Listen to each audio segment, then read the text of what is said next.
Bonjour, dans cette vidéo, je vous propose de revoir les grandes lignes du chapitre sur la neuroanatomie du cours de neurophysiologie et cela via une séance de sophrologie. Donc pour cette séance, il suffit simplement de s'installer confortablement, de se laisser aller ensuite à visualiser, revisualiser finalement ce cours de neuroanatomie. Donc vous vous installez dans une position confortable et si c'est confortable également pour vous, vous pouvez aussi fermer les yeux de façon à tourner davantage votre regard sur ce qui se passe en vous, sur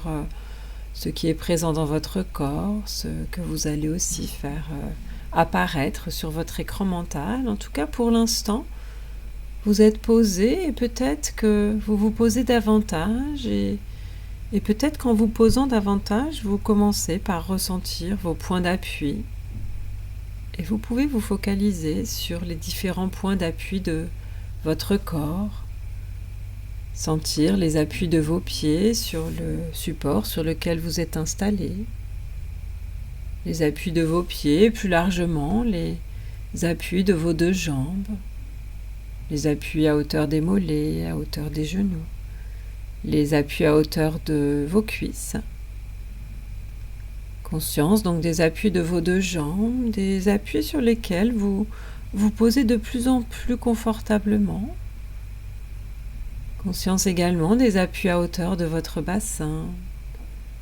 Et à partir de votre bassin, vous déplacez votre attention vers l'ensemble de la région du tronc et vous prenez aussi conscience des appuis qui existent à hauteur de la ceinture abdominale, des appuis à hauteur de la région thoracique. Conscience donc de tous les appuis de la région du tronc, de votre bassin jusqu'à vos épaules et vous sentez que vous vous posez de plus en plus sur ces points d'appui, les points d'appui de la région du tronc et vous allez faire de même au niveau de vos bras, le long desquels vous cheminez, vous accueillez les appuis du premier segment des bras, les appuis à hauteur des coudes, à hauteur des avant-bras, à hauteur des poignets. Enfin, les appuis au niveau de vos mains. Vous percevez donc les appuis de vos deux mains, de vos deux bras et vous sentez que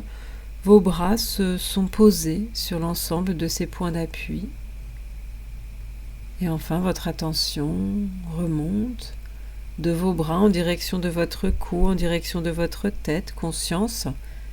des points d'appui au niveau de votre cou, de votre tête, et conscience du fait que votre cou et votre tête se posent, se relaxent, et que c'est finalement l'ensemble de votre corps qui vient de se poser davantage sur les points d'appui. Sur ces points d'appui, conscience de l'ensemble de ces points d'appui, les points d'appui de votre corps, ces points d'appui sur lesquels vous êtes installé et conscience de la détente de l'ensemble de votre corps, une détente agréable que vous pouvez laisser s'installer davantage, vous pouvez installer davantage la détente au niveau de votre tête, sentir que tout l'arrière de votre tête se relaxe, que le sommet de votre tête fait de même ainsi que les côtés de votre tête, au niveau de la région des oreilles. Vous percevez donc la détente dans toutes ces régions de votre tête et cette détente, vous la laissez également s'installer vers votre visage, détente de la région du front, détente de la région des sourcils, de la région des yeux. Et puis vous laissez aussi se relaxer la région des joues, du haut des joues jusqu'au bas des joues, votre visage se relaxe. Et il en est de même pour les régions axiales, votre nez, votre bouche et jusqu'à votre menton se relaxe, si bien que c'est l'ensemble de votre visage qui est maintenant relaxé et même plus largement, l'ensemble de votre tête relaxée et posée. Et cette détente de votre tête, vous la laissez s'installer en direction de votre cou. Vous percevez toute la région de la nuque qui se relaxe à présent, avec cette détente qui chemine à ce niveau, et puis la détente qui s'installe également dans toute la région de la gorge, conscience des muscles de cette région qui se relaxent les uns après les autres, si bien qu'à présent, c'est l'ensemble de votre cou qui est relaxé, posé, et cette détente de votre cou s'étire à présent vers vos épaules qui se posent, qui se relaxent, vos bras qui font de même. Vous percevez le premier segment des bras qui se relaxent. Vous percevez vos coudes qui se relaxent, vos avant-bras qui font de même, qui se posent davantage. Conscience donc des muscles de vos deux bras qui sont relaxés, et de cette détente qui arrive au niveau de vos poignets, au niveau de vos mains. La paume de vos mains se relaxe, le dessus de vos mains se relaxe, chaque doigt se relaxe et se pose, et ce sont vos deux bras, des épaules jusqu'au bout des doigts, du bout des doigts jusqu'à vos épaules. Vos deux bras sont relaxés, tranquillement posés, et cette détente s'étire à présent vers toute la région du tronc, détente de toute la région thoracique, le haut du dos se pose, la région de la poitrine, le haut des flancs se relaxe, et cette détente agréable de toute la région thoracique se communique à la région qui correspond à la ceinture abdominale, si bien que vous percevez que le bas de votre dos se relaxe, que votre taille fait de même, et que votre ventre se relaxe à son tour, tranquillement, agréablement. Et cette détente de toute la région abdominale s'étire vers la région pelvienne avec la détente de la région des fesses, de la région pelvienne, la région pubienne, et sur les côtés, les hanches aussi qui se relaxent, si bien que c'est l'ensemble de la région du tronc qui est elle aussi relaxée, et dont la détente se communique via vos hanches, à vos jambes, et vous accueillez la détente qui gagne un à un les muscles de vos cuisses qui se relaxent, qui se posent, vos cuisses relaxées qui communiquent leur détente à vos genoux qui se relaxent, et des genoux, la détente s'étire vers la région des mollets. Vous sentez les muscles de vos mollets qui sont relaxés, détendus, et cette détente s'étire à présent au niveau de vos pieds. Vos talons sont relaxés, la plante des pieds est relaxée, le dessus des pieds relaxé,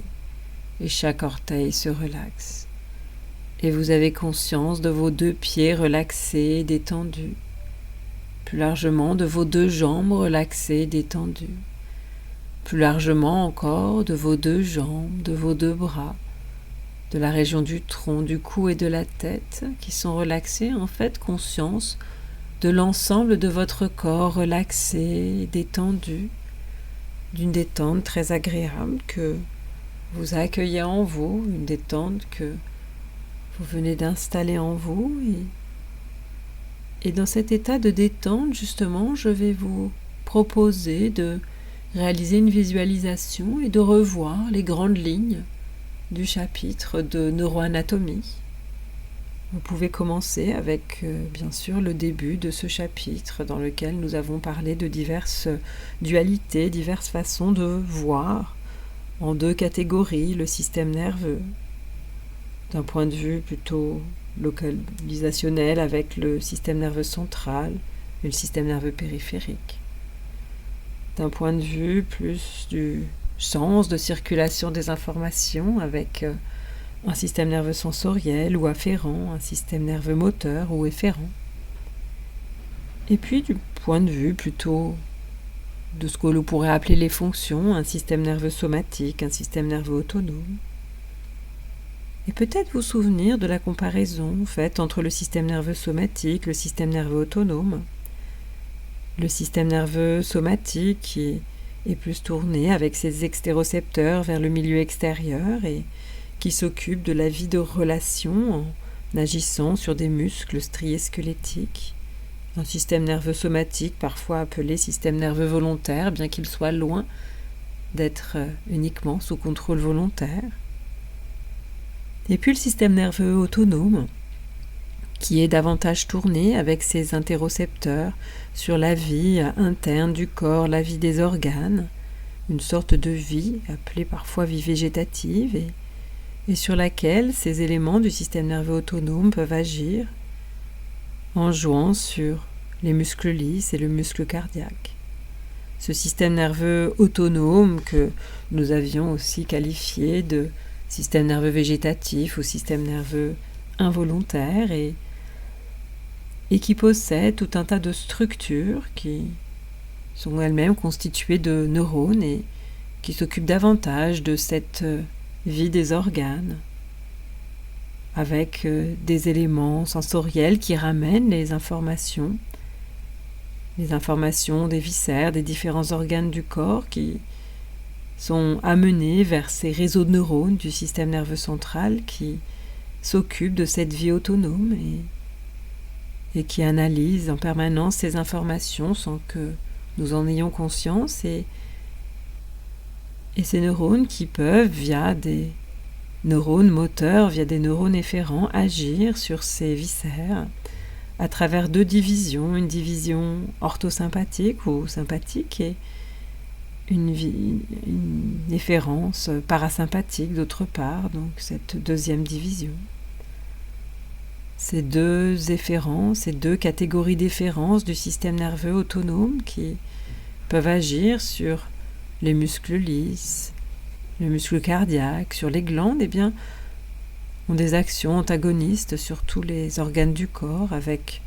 l'orthosympathique qui s'inscrit plus dans le soutien des fonctions importantes pour la survie à court terme, avec par ailleurs le parasympathique qui, lui, s'inscrit davantage dans le soutien des fonctions qui s'inscrivent dans la survie à long terme. L'orthosympathique qui, donc, est capable de mobiliser l'énergie et de préparer à l'action, tandis que le parasympathique s'inscrit davantage dans la restauration de l'énergie, dans le maintien du bon fonctionnement de l'organisme, essentiellement en situation de repos. Conscience donc de ces deux parties efférentes du système nerveux autonome qui ont des actions antagonistes sur tout un tas d'organes et conscience aussi des trajets de ces voies efférentes qui sont tous les deux ces trajets constitués d'une chaîne de deux neurones avec un premier neurone préganglionnaire et un deuxième neurone postganglionnaire, le premier neurone pouvant être aussi appelé protoneurone, dont le soma est situé dans le système nerveux central, dont l'axone myélinisé va contacter en dehors du système nerveux central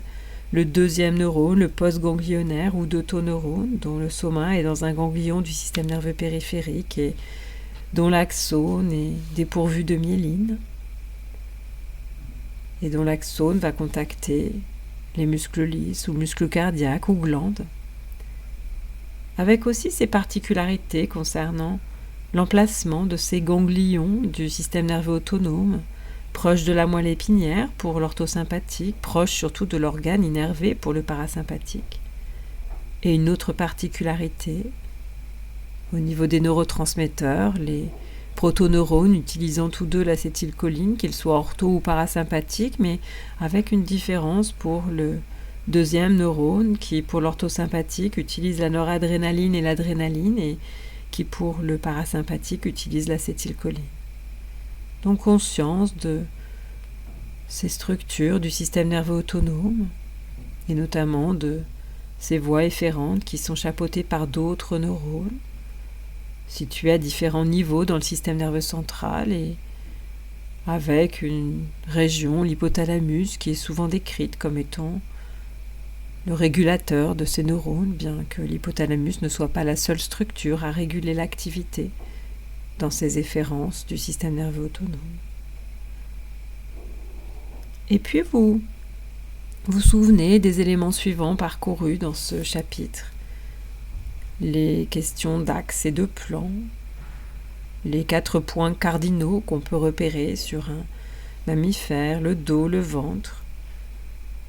la bouche d'un côté, l'anus de l'autre, ou encore tête et queue. Et puis les axes que l'on peut identifier, l'axe rostrocaudal, l'axe dorsoventral et les différents plans qui peuvent être identifiés sur l'ensemble de l'organisme, plan sagittal, frontal, transversal, et si l'on s'intéresse plus spécifiquement au niveau de l'encéphale, d'autres noms de plans qui sont utilisés. On retrouve sagittal, mais d'autres noms, coronal et horizontal. Et puis tout un tas de termes que nous avons parcourus, axial, médian, distal, proximal, médial, latéral, interne, externe, ipsilatéral, homolatéral, contralatéral, hétérolatéral. Tous ces termes que nous avons parcourus, de manière à pouvoir envisager ensuite le développement embryonnaire, de manière à comprendre plus simplement la structure du système nerveux central en particulier. Et vous pouvez vous souvenir des différentes étapes du développement embryonnaire qui commencent par la rencontre de deux gamètes, spermatozoïdes et ovocytes 2, on pourrait dire ovules finalement, qui se rencontrent et qui constituent une cellule œuf, qui se divise, donc qui se segmente et qui va ensuite s'implanter dans la cavité utérine et se développer avec, dès la 3e semaine, un phénomène nommé gastrulation qui met en place le tube digestif et 3 feuillets embryonnaires, ectoderme, mésoderme, endoderme, avec l'ectoderme qui va donner le système nerveux, ce système nerveux qui commence à apparaître à la fin de cette 3e semaine avec un phénomène nommé la neurulation qui est la formation du système nerveux et qui va être suivi par le développement des autres organes du corps et la maturation de ces organes pendant les semaines suivantes, au total 38 semaines de gestation pour l'humain. Vous vous souvenez plus spécifiquement de ce détail de la neurulation avec d'abord la plaque neurale qui se forme dans le dos de l'embryon et cette plaque neurale qui prend l'allure d'une gouttière avec les bords de la gouttière qui se rencontrent et qui constituent un tube neural qui est d'abord ouvert à ses 2 extrémités et qui va se fermer tout en restant bien sûr un tube creux fermé à ses 2 extrémités et dont la partie céphalique va donner l'encéphale avec la lumière de l'encéphale nommée ventricule et dont la partie caudale du tube, la région du tube neural située en dehors de la tête finalement, qui va rester tubulaire et qui va donner la moelle épinière et dont la lumière se nomme canal de l'épendyle. Vous pouvez vous souvenir aussi des structures qui vont donner le système nerveux périphérique, elles aussi d'origine ectodermique, et qui sont appelées les crêtes neurales. Vous visualisez donc ce tube neural avec son espace central, sa lumière et sa paroi qui contient le tissu nerveux, qui est faite de tissu nerveux, qu'on peut subdiviser en 2 types de substances, blanches et grises. Substance grise qui contient les somas des neurones et où se trouvent les synapses, donc des lieux d'intégration des informations un peu comparables à des processeurs dans un circuit électronique, tandis que la substance blanche, eh bien, elle contient les prolongements des neurones, les axones, pour la plupart gainés de myéline, et cette substance blanche est, elle, plutôt comparable au fil d'un circuit électronique. Donc, conscience de ces premiers éléments du développement embryonnaire. Et puis, vous vous souvenez que nous nous sommes d'abord penchés sur le système nerveux périphérique en constatant que il existe 2 types de nerfs, les nerfs crâniens entre l'encéphale et la périphérie, et les nerfs rachidiens ou spinaux entre la moelle épinière et la périphérie. Puis le détail fait pour les nerfs rachidiens, au nombre de 31 paires, qui énervent essentiellement le tronc, les membres, qui sont mixtes puisque contenant des fibres sensorielles et des fibres motrices, mais qui ne sont pas mixtes à leur origine puisqu'on peut distinguer une racine dorsale, une racine ventrale, la dorsale étant sensorielle, la ventrale étant motrice, et les 2 se rencontrant et constituant le nerf. Puis vous vous souvenez peut-être aussi des nerfs crâniens évoqués qui sont au nombre de 12 paires, qui ciblent essentiellement la tête et le cou, et quelquefois un petit peu au-delà, et qui peuvent être mixtes et parfois uniquement sensoriels, parfois uniquement moteurs. Ces nerfs crâniens que nous avons parcourus, le 1, l'olfactif, le 2, l'optique, le 3, l'oculomoteur, le 4, le trochléaire, le 5, le trijumeau, le 6, l'abducens, le 7, le facial, le 8, le cochléo-vestibulaire ou stato-acoustique, le 9, ou glosso-pharyngien, le 10, ou pneumogastrique ou vague, le 11, l'accessoire ou spinal, et le 12, le grand hypoglosse. Et après avoir parcouru tous ces nerfs crâniens que nous avions relativement détaillés, eh bien, peut-être vous souvenez-vous de ce paragraphe sur la moelle épinière qui ressemble à une sorte de cordon d'à peu près 45 cm de long pour 1 cm de diamètre et qui se trouve au sein de la colonne vertébrale, dans un canal que l'on peut appeler le canal vertébral ou rachidien. Cette moelle épinière qui est donc dans un fourreau osseux sans être enfermée de façon hermétique, puisque les nerfs la relient à la périphérie, des nerfs qui émergent via des espaces entre deux vertèbres, les trous de conjugaison ou foramen intervertébraux. Et vous pouvez visualiser justement ce fourreau osseux, la colonne vertébrale dans laquelle se trouve la moelle épinière, la colonne vertébrale avec ses diverses régions, cervicales, thoraciques, lombaires, sacrées, caudales ou coccygiennes. Et à l'intérieur de cette colonne vertébrale, cette moelle épinière qui présente elle aussi une régionalisation en 31 myélomères que vous pouvez visualiser dans votre tête. Vous visualisez cette moelle épinière qui est située dans ce fourreau osseux qu'est la colonne vertébrale. Et vous pouvez peut-être vous souvenir aussi du dessin que nous avons fait de cette moelle épinière. Vous pouvez visualiser le canal de l'épendyle, autour de lui la substance grise en forme de papillon et encore autour la substance blanche. Puis visualiser peut-être les racines dorsales et ventrales avec le ganglion nerveux sur la racine dorsale, le ganglion rachidien ou spinal et la réunion des deux racines qui constituent le nerf rachidien. Puis les neurones que nous avions placés, le sensoriel, les interneurones, le motoneurone. Donc vous visualisez tous ces éléments concernant la moelle épinière ainsi que le fait qu'il y a bien sûr dans cette moelle épinière, comme nous venons de l'évoquer, les deux types de substances, grises et blanches, que vous visualisez, avec aussi des neurones qui ont des emplacements précis. L'exemple que nous avions surtout souligné est la présence des motoneurones dans ce que l'on nomme la corne ventrale de la substance grise de la moelle épinière. Et puis vous pouvez penser aussi au prolongement des neurones qui forment des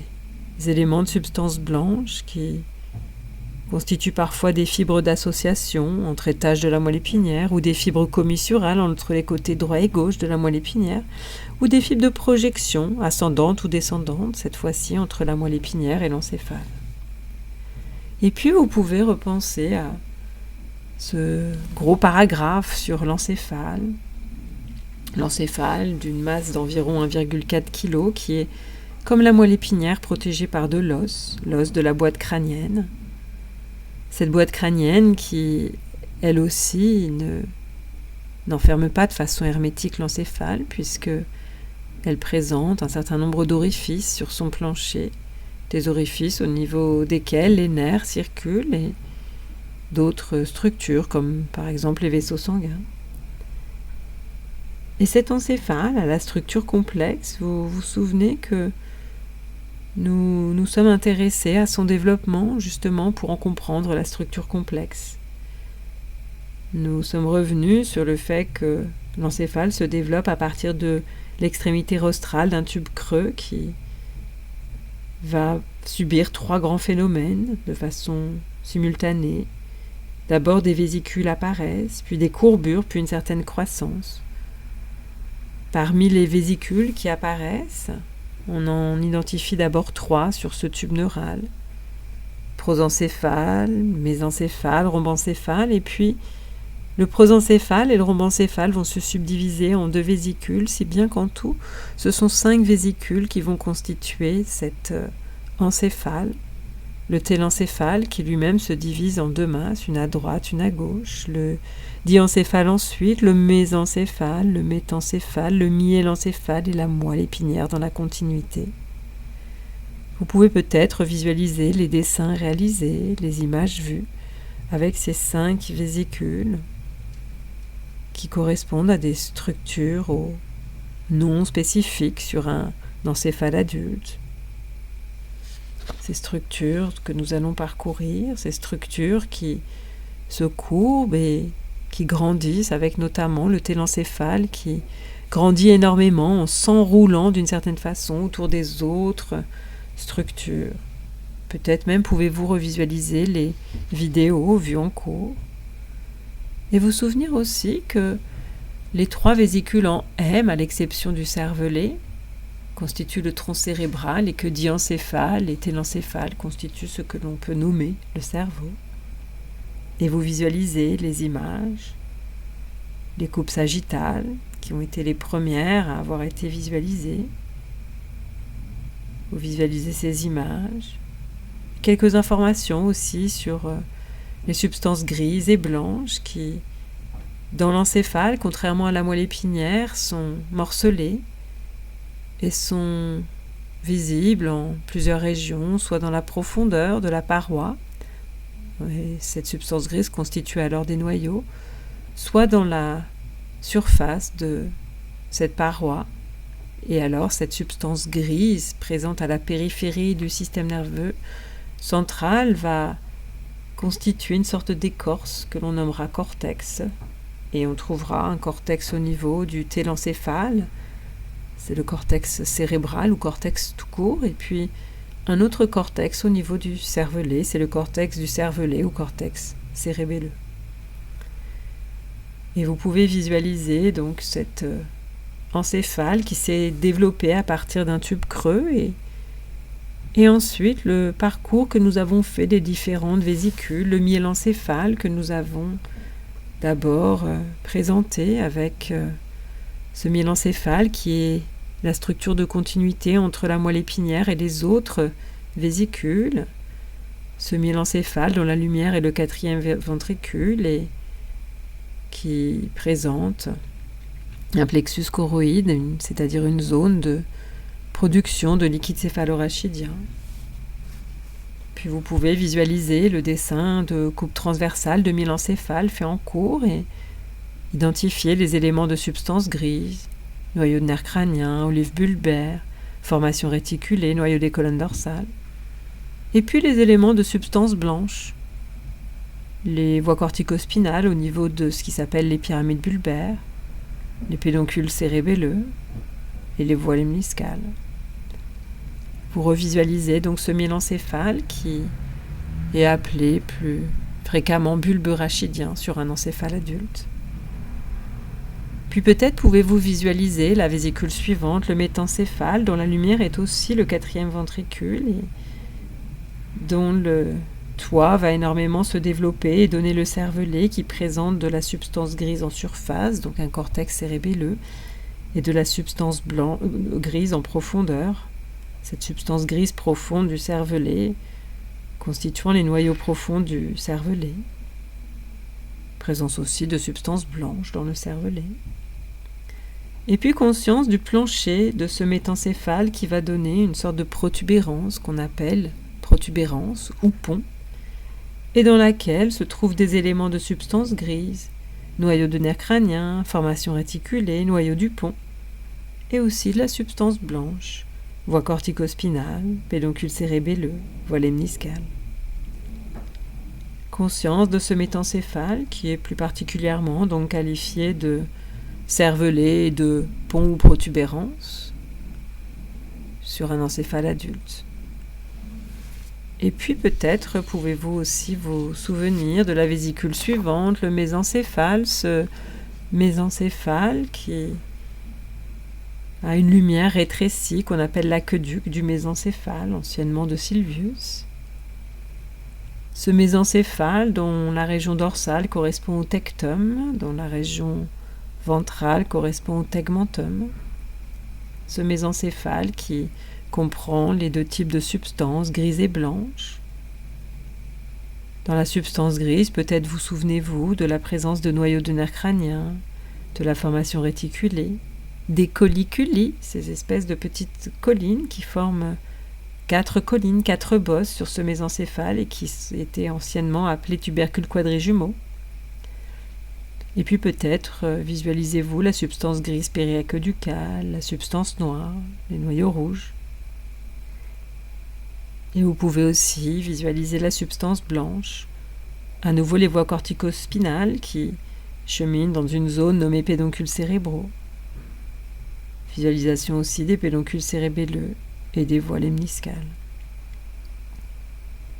Et puis peut-être vous souvenez-vous de cette image qui présente plus fidèlement l'organisation des noyaux des nerfs crâniens qui sont présents donc dans le tronc cérébral et qui sont plus ou moins longs les uns les autres et qui sont plus ou moins morcelés. Et puis peut-être visualisez-vous la vésicule suivante, le diencéphale qui est entouré par le télencéphale qui a fusionné avec ce diencéphale et ce diencéphale dont la lumière constitue le 3e ventricule et a une forme en anneau du fait de la croissance en direction de l'axe de symétrie des thalamis droit et gauche et de ce point de rencontre, son passage de fibres entre ces deux thalamis, cette structure qui se constitue ce contact appelé adhérence interthalamique et également commissure grise ou fausse commissure. Et vous pouvez penser aux diverses régions de ce diencéphale, l'épithalamus au niveau du toit, le thalamus dans les régions latérales avec le thalamus dorsal d'une part, qui s'appelle aussi le thalamus tout court, sur un encéphale d'adulte, et puis le thalamus ventral, et enfin l'hypothalamus au niveau du plancher du diencéphale. Vous pouvez visualiser donc ces diverses parties du diencéphale et les parcourir, revoir les schémas qui ont été faits en cours, par exemple au niveau de l'épithalamus, peut-être penser au plexus choroïde, à la présence de cette glande, l'épiphyse, appelée aussi glande pinéale, parce qu'ayant une petite forme de pignon de pin et qui produit la mélatonine. Peut-être pouvez-vous aussi repenser aux noyaux abénulaires qui sont reliés par la commissure abénulaire et à une structure qui est le point un peu frontière entre mésencéphale et diencéphale, qui est la commissure postérieure qui appartient au mésencéphale. Et au niveau de ce diencéphale, vous pouvez visualiser le thalamus dorsal ou thalamus tout court qui forme une sorte de gare de triage pour les informations sensorielles qui se destinent au cortex et qui est souvent donc décrit comme une sorte de porte d'entrée pour les informations vers le cortex cérébral. Vous pouvez voir des images vues en cours sur lesquelles les deux thalamis peuvent s'observer et sur lesquelles les noms des noyaux constituant les thalamis droit et gauche sont représentés. Des noyaux qui sont souvent nommés par rapport à leur localisation dans l'espace des thalamis. Vous visualisez donc ces différents noyaux. Peut-être aussi les noyaux qui constituent des noyaux spécifiques parce que traitant des informations assez spécifiques et cela contrairement aux noyaux dits non spécifiques parce que renfermant des neurones aux projections plus diffuses et traitant des informations moins spécifiques. Vous pouvez peut-être aussi repenser aux remarques faites concernant les nerfs optiques qui se croisent et au fait que cette croix qui se constitue s'appelle le chiasma optique avec justement ce croisement, ce chiasma optique qui sera visible au niveau de l'hypothalamus. Et puis vous pouvez peut-être voir le thalamus ventral avec différentes structures qui en font partie, comme le noyau réticulaire qui forme une sorte de coque partielle sur le thalamus dorsal. Peut-être pouvez-vous revoir ce que s'appelle le pallidum ou globus pallidus qui, vu sur une coupe coronale, forme une sorte de pointe de triangle sur ces deux triangles que l'on peut voir en position latérale sur une coupe coronale. Et peut-être pouvez-vous aussi revisualiser le noyau sous-thalamique ou STN, et qui, comme son nom l'indique, est en dessous du thalamus et que l'on peut voir aussi aisément sur une coupe coronale. Et puis vous pouvez repenser aussi à l'hypothalamus,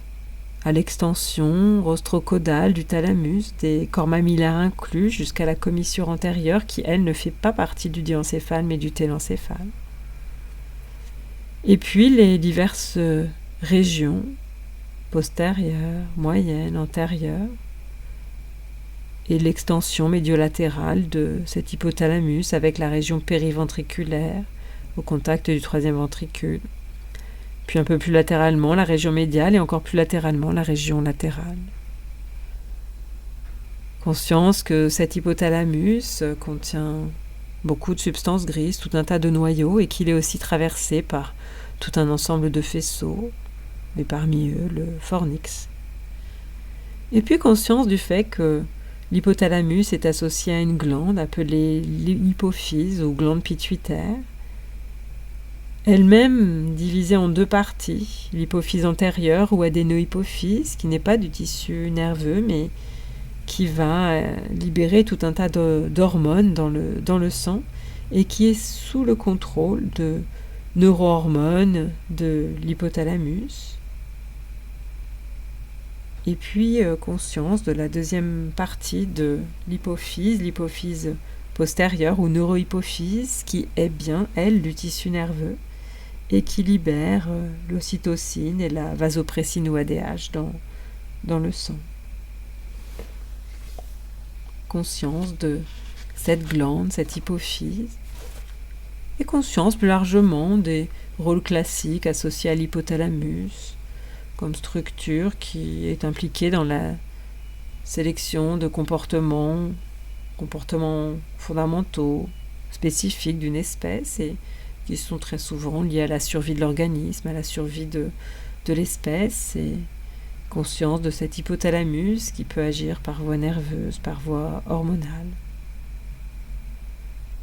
Et puis enfin, conscience du télencéphale, cette dernière vésicule qui constitue sur un encéphale adulte ce que l'on appelle les hémisphères cérébraux. Ce télencéphale qui est donc la partie la plus rostrale du tube neural et dont les espaces creux constituent les ventricules latéraux et qui ont une forme en C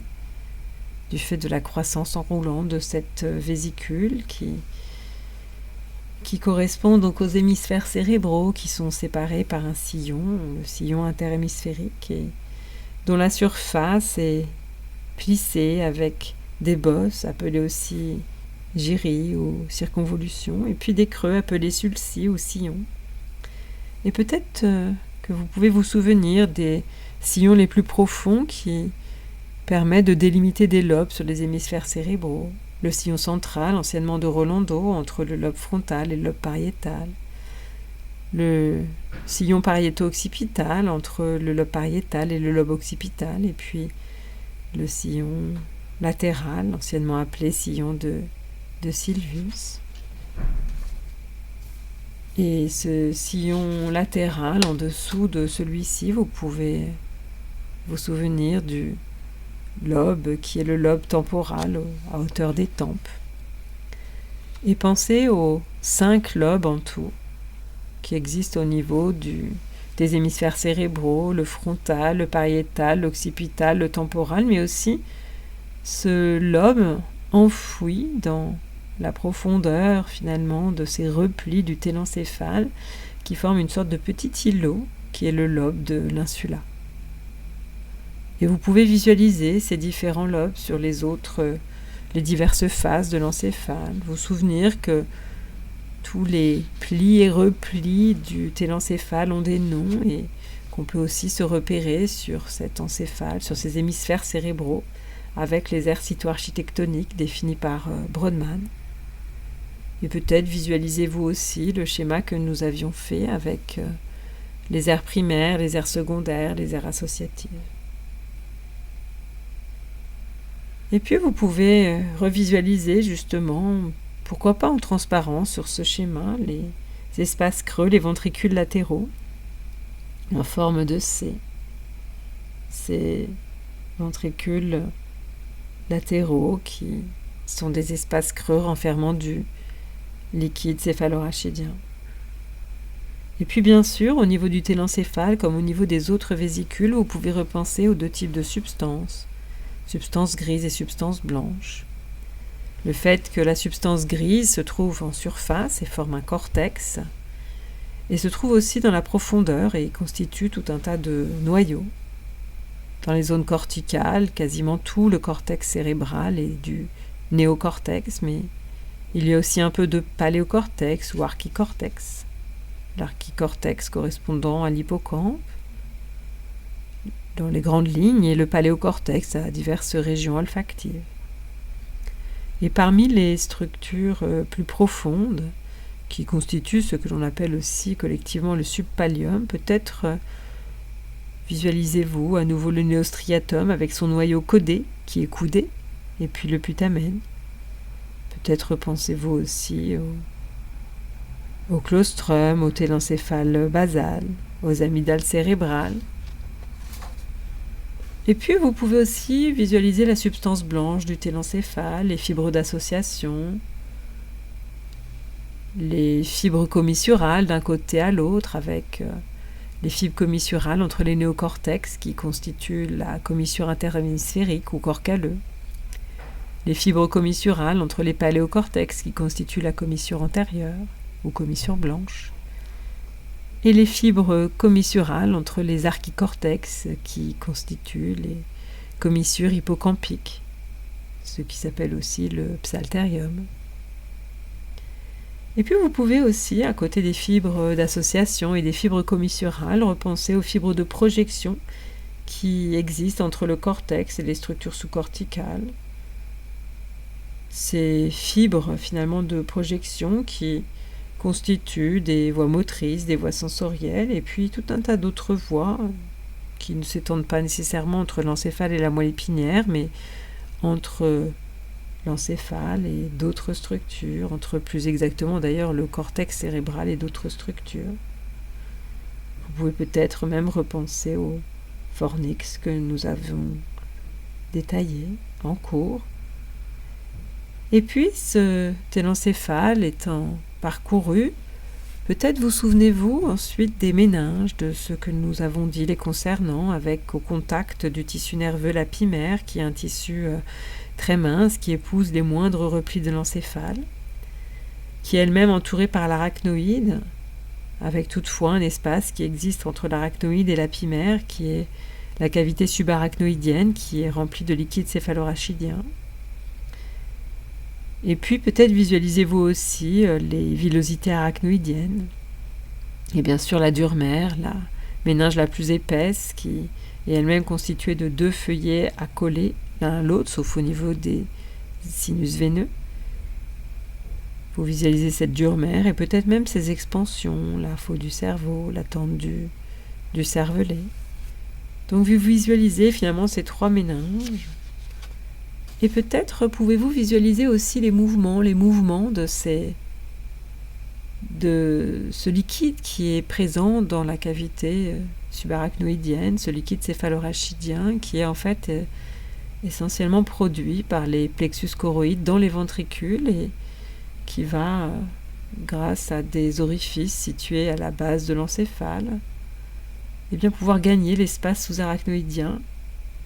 où ce liquide va être résorbé au niveau des villosités arachnoïdiennes. Ce liquide céphalorachidien qui est en permanence produit à partir du sang et qui en permanence retourne au sang et qui est renouvelé toutes les 6 heures environ. Ce liquide céphalorachidien que vous pouvez peut-être voir en train de circuler dans les espaces ventriculaires, dans l'espace sous-arachnoïdien. Et peut-être Constatez que ce qui permet à ce liquide de circuler, ce sont les ondes de pression générées par les mouvements du cœur, par les mouvements respiratoires. Et ce liquide est aussi aidé dans ses mouvements par les mouvements des cils des cellules épendymères qui bordent la cavité, la paroi interne du tube neural. Conscience donc de ces méninges, de ce liquide céphalorachidien, conscience plus largement de toute cette structure du système nerveux central et puis des nerfs dans leurs grandes lignes. Conscience de toutes ces connaissances que vous avez parcourues, que vous avez accueillies en vous. Et peut-être vous souvenez-vous du dernier paragraphe de ce chapitre de neuroanatomie qui porte sur les techniques d'étude dans lesquelles nous avons parcouru l'histoire de ces techniques d'étude qui a véritablement émergé au XXe siècle, mais avec des fondements dès le XIXe siècle. Et avec les techniques d'imagerie anatomique, avec la tomodensitométrie ou scanner, avec également l'IRMA, l'imagerie par résonance magnétique nucléaire anatomique. Et puis toutes les techniques d'imagerie fonctionnelle, l'imagerie fonctionnelle cérébrale avec les techniques indirectes comme l'IRMF, l'imagerie par résonance magnétique nucléaire fonctionnelle, et puis la TEP ou tomographie par émission de positons ou positrons. Ces techniques qualifiées d'indirectes, parfois aussi de métaboliques parce qu'elles ne détectent pas directement l'activité des neurones, mais les changements dans le réseau sanguin qui témoignent de l'activité des neurones. Et puis à côté de ces techniques indirectes d'imagerie fonctionnelle cérébrale, les techniques dites directes, puisqu'enregistrant directement l'activité des neurones et qualifiées pour cette raison d'électrophysiologique, le EEG ou électroencéphalographie, et puis la MEG ou magnétoencéphalographie. Et donc vous visualisez l'ensemble de ces techniques, leurs caractéristiques très générales. Peut-être revoyez-vous aussi des images produites par ces diverses techniques. En tout cas, vous avez une vue d'ensemble de ce chapitre que vous venez de reparcourir tranquillement. Une vue d'ensemble de ce grand chapitre de neuroanatomie qui permet de poser un certain nombre de bases en nommant des structures, en les situant topographiquement, pour pouvoir aborder l'aspect fonctionnel du système nerveux, en comprendre les rudiments de fonctionnement. Et donc vous pouvez à présent laisser de côté cette visualisation de l'ensemble de ce chapitre de neuroanatomie que vous avez laissé s'inscrire en vous et puis vous allez laisser donc cette visualisation repartir et vous recentrer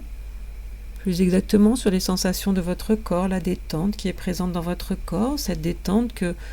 vous avez installée vous-même en vous, que vous pourrez réinstaller en vous quand vous le souhaiterez. Conscience de cette détente de votre corps, harmonie de votre corps, calme intérieur.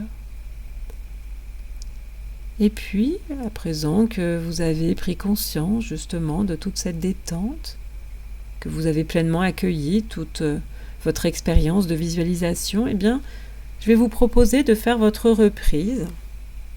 Et pour cela, je vais vous proposer, pour faire votre reprise, c'est-à-dire votre retour vers votre état d'éveil habituel, eh bien, je vais vous proposer de retrouver les points d'appui de votre corps et à travers ces points d'appui de votre corps, vous pouvez vous reconnecter au support sur lequel vous êtes installé et sentir qu'en vous reconnectant au support sur lequel vous êtes installé, eh bien votre niveau d'éveil augmente. Vous sentez votre énergie d'éveil revenir. Et d'ailleurs, en étant reconnecté au support sur lequel vous êtes installé, peut-être visualisez-vous aussi la pièce, en tout cas le lieu dans lequel vous êtes. Et vous constatez qu'en revoyant le lieu dans lequel vous êtes installé, vous sentez que l'énergie d'éveil revient en vous. Vous sentez que cette énergie est de plus en plus présente. Et d'ailleurs, vous allez aussi réentendre le lieu, tous les bruits qui existent dans le lieu dans lequel vous êtes. Vous réentendez tout l'espace sonore du lieu dans lequel vous êtes et vous sentez que cela convoque tout à fait votre énergie d'éveil, vous vous sentez vous éveiller, peut-être avez-vous envie de vous étirer, de bâiller, vous pouvez vous étirer, vous pouvez bâiller en faisant du bruit. Et puis vous pouvez aussi frictionner vos bras, vos jambes pour retrouver tout à fait pleinement votre énergie. Et si ce n'est déjà fait, eh bien vous pouvez ouvrir les yeux et accueillir pleinement toute votre énergie d'éveil. Et cette énergie d'éveil étant de nouveau présente, votre état d'éveil étant de nouveau retrouvé, eh bien dans cet état d'éveil habituel, je vais justement vous laisser retourner à vos occupations habituelles et je vous dis à bientôt pour une prochaine séance de sophrologie.